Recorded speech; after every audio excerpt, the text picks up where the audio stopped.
Yes, welcome back, ladies and gentlemen, tankers of Blitz Universe, to the channel.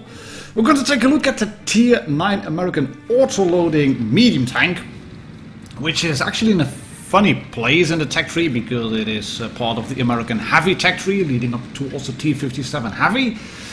But that's actually the only heavy tank in the line. If you look at the T69 and then the T54E1, those two are medium tanks.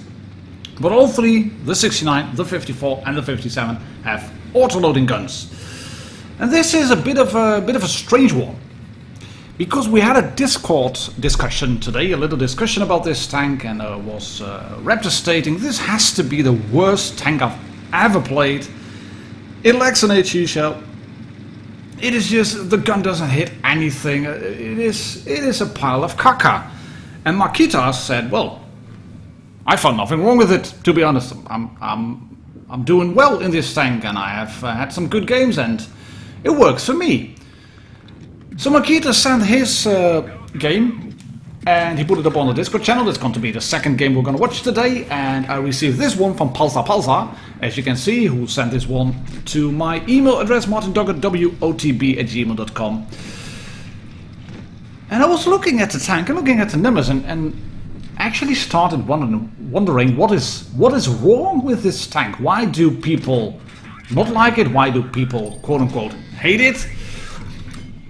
And what is a thing that should be fixed if there's a real problem with the tank? That said, Wargaming have released the numbers in update 6.10 when it comes to average damage and average win rate on tanks, and they do that for all the tier 8, 9 and 10 tanks. They look at the plays at 55% to 65% average win rate. They take a look at the average win rate and the average damage, and they also take a look at the tanks you've been playing. And if you've played a certain amount of battles divided by a certain amount of total battles over the time, then the tank and your statistics are included in the big number, so that you don't play a lot like it's not. If you play a T54E1 or a VK100 O1P or basically any tank, and you have like a really good game in it or just a really bad one, they do not get into those statistics. So it is a pretty big balanced bunch. But Martin, are you really suggesting that Wargaming just look at average win rate and average statistics, average damage for tanks to balance them on? No, that's not the case. They also look at where tanks are hit, what little bits of armor need to be changed. Sometimes cupolas need to be changed, etc. Tanks may hit a lot of shots while standing still, but don't hit a lot while on the move, or statistics are overperforming, tanks are overperforming in that regard. They take a look at the whole shebang to balance those tanks. And you can see that Palsa has to do a kilometers now. He is on just, let's say, 2/3 of his health, 1/3 of his health. Bit lowish 1/3 of his health. And he's got 3 shots in the magazine, and that's good news because he can now clear this apparently AFK T54E1. And once more, yes, that's unfortunate, he doesn't clear it. He needs one more shot, and the T34 is already rolling in. There's an Object 704 knocking about as well, and that is a big gun. Luckily, the T54 is AFK. And that's a good thing, because this tank, as you've already seen from the ammo loadout, the T54E1 lacks an HE shell. It has a 105mm gun. If you're going to use your AP rounds, you have quite good DPM. In fact, one of the best in class. If you're looking at your tier 9 medium tanks, 2620, that is quite good. You can get APCR, and it goes to 2197. But the base penetration on the gun, that's not brilliant at all. 230, bit middle of the pack. E50 has it worse. Patton at 218 is even worse, but it doesn't go to 255 mils that the Centurion Mark 7/1 has, or the 240 that the prototype Standard B gets. And that tank, the Standard B, is the one to compare this tank to the most, I think. While Palsa took a really big hit from a 704 in the side, which is annoying. I think he should have just pushed forward. He was trying to be a bit too clever to really push that 704 back, and then trying to figure out where the T34 was driving towards. He should have probably just pushed pass the 704, clear the tank, and then just take one hit from that T34, because that's 400 average alpha, and the 704 has got 640. And you can see from the hit points that he really has to use, I think, at least 2 full magazines on the T34. And the T34 is pushing into the cap. And Palser makes a bit of a mistake here, because he's waiting for the T34. While he could have been behind the bush, spot the tank going into the cap. The T34 goes into the cap now, and he's instantly spotted. As you can see, just proxy spotted. And it's all the element of surprise gone now. He could have put maybe 1-2 shots into the T34, and then he would have had a bit of an easier task at hand. But still, there's 1 minute 30 seconds to go, 1.5 minutes to go. He knows where the T34 is. And let's face it, that guy, the T34, knows he's got the health. He knows that Palser has to make a move. So he's just going to sit there and chill a little bit. And Palser's going to take the longest scenic route. Just roll around this hump in the terrain so that you are shielded from view. All well and good. And the longer you can stay away from the cap, the longer it takes you to get there. The longer the T34 has to start guessing. Oh, don't flip, don't flip, don't flip. The longer the T34 has to wait, he'll start guessing. He'll have to guess from which direction you will be coming. And Palser's going to move in. Has he got a shot? No, not going to happen. Shoots the T34. Shoots a bit too quick. That is annoying, because he does miss the first shot. And that means he's got 2 shots in. But it could have been 3. That could have been a full magazine. And this tank, the T54E1, has 930 of burst capability. 310 per shot. That is pretty freaking good. You have a really quick aim time as well on the tank. That is quite good too. Shell velocity on the lowest side. That is a bit annoying. While Palser is running out of time. There's no time, mate. You have to go now. 9 seconds left. 8, 7, 6. You can unload 1 full magazine. Now here we go. And once. And no.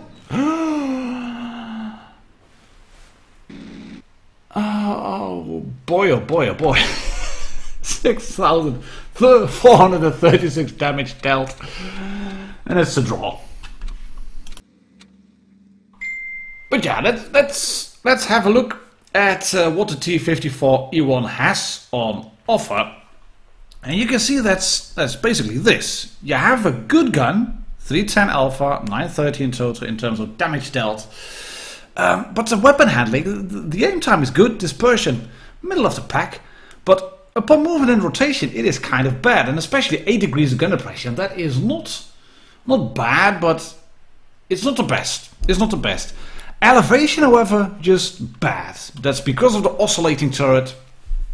You have the rear overhang of the turret just holding you back. You can't elevate your gun up too much. 13 degrees only.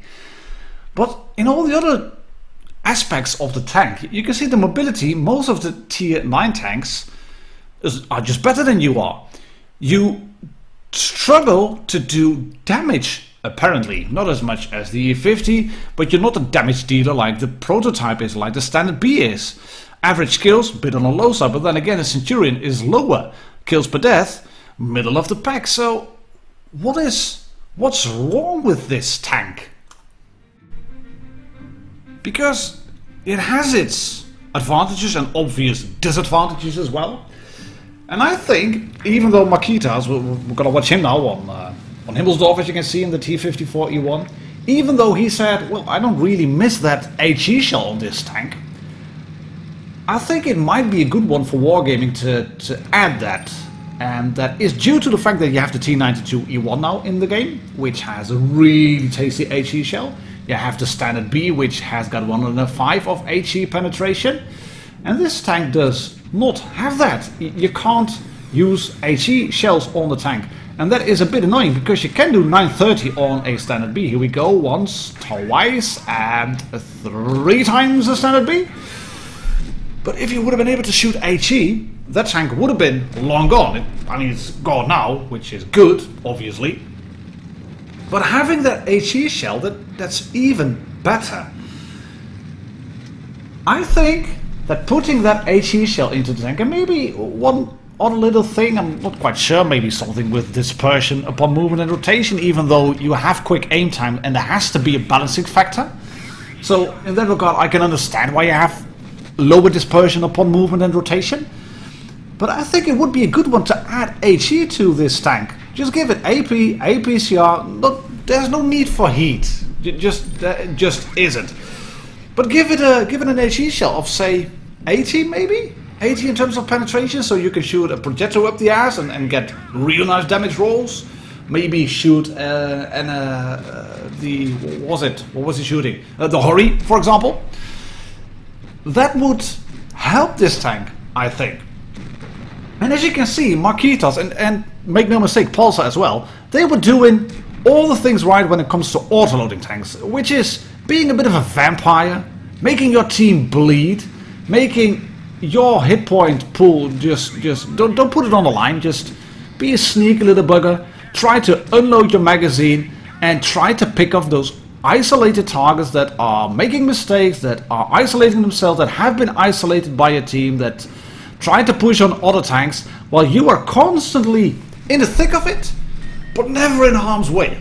And that is a thin line, but Marquitos is going to show us just that, because he can now shoot this E75 once, twice, and 3 times, there we go. And then he has that 15-second reload, so he can't really help the, the T62A anymore. But he knows there is a Sheridan knocking about somewhere. There is a lowish health one-shot T125. Oh, there's a T. Yes. He has to clear a tank now. Shoot the Sheridan once. There we go. Shoot the Sheridan twice. There we go. And then save the 3rd shell to kill the E75. There we go. Thank you very much. That's good stuff. Now we can play. And why can he play? He's got 3 shots. And because he wiggles his tank around and catches a shot on the track by no fault of his own, he is still alive and kicking. The T125 shoots him, he clears the T125, shoots the Sheridan, yes, here we go. And then go for a full reload. No, one shot left. They are both 1 shots to each other.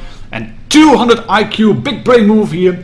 Shooting that AP shell straight through the cars, because that Sheridan may have been trying to shoot him with HE or heat, and that would have not hit. But this one did, and that's it. Number 9 in the Hall of Fame. That means that Pulsar got a really tasty Hall of Fame game as well. So yeah, T54E1, what's wrong with it? Leave your thoughts below in the comments, ladies and gentlemen. Tankers of Blitz first. Let me know what you think.